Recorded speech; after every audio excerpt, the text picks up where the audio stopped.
Hello out there, everyone. Today we're going to take a quick look at this new Kino Lorber Blu-ray release of 2 Days in the Valley, a film from 1996 that is basically equal parts shortcuts and pulp fiction. But despite that sort of derivative combination, the ultimate product, I think, is pretty novel and very entertaining.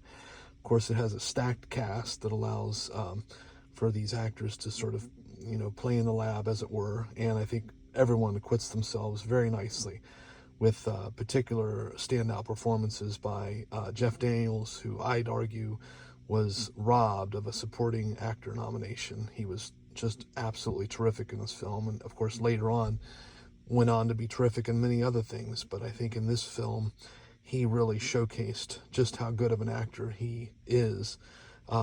James Spader is also quite good as the menacing hitman, as are pretty much everyone else in the film. I'm a big fan of Eric Stoltz as well. Wish he would come back to movie making. I think he's done some commendable work over the years, but has largely seemingly retired. But as far as this Kino Lorber Blu-ray release goes, it looks and sounds terrific. I believe it's based on a new scan, and I think it's an absolute, it's just high quality. Another Kino Lorber release knocks it out of the park. Now, in terms of the supplements, they're a little light, but there's an audio commentary by the writer-director John Hertzfeld, who incidentally apparently was a classmate of Sylvester Stallone's way back when at the University of Miami, and I guess they've remained friends ever since. And I believe Sly has a producing credit on this film. There is an interview with the two of them, which is pretty unusual. As I was watching it, I couldn't help but thinking, did they actually play this thing back and, okay it? Because I don't know. I don't think it paints Sly in the best light. He may have just been nervous, but it's an interesting look. I like Sly. I think he's often,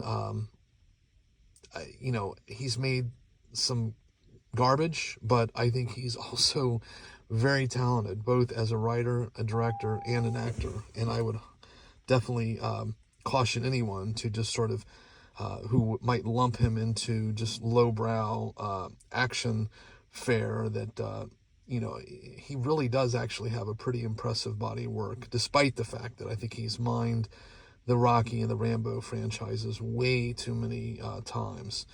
But having said all that, I think as far as this movie goes, it's very entertaining.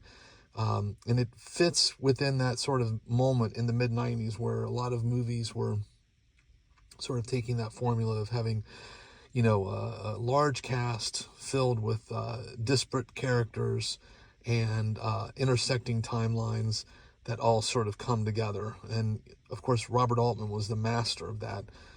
Quentin Tarantino has gone on to do work in that area as well, and I'd like to think also like Paul Thomas Anderson in Magnolia did a pretty good job. But I think this movie is very entertaining, and again, it largely succeeds by the terrific acting by the cast and some good writing as well. I rather enjoyed this film when I saw it upon its initial release back in '96, and I've seen it a couple times since. And popping this Kino Lorber Blu-ray in and watching it again, I was struck by just how well it holds up. And again, this Kino Lorber, the PQ and AQ are very good. So highly recommend this entry. And incidentally, I believe Kino's got a March Madness sale, I believe, that's obviously bled into April. But the price on this right now through the Kino Lorber website is like $8. So definitely worth that. And as far as the movie itself goes, I definitely recommend to watch, and you could do no better than this release here. So on that note, please do take care out there, everyone. Stay safe, be kind, and by all means, keep watching good cinema.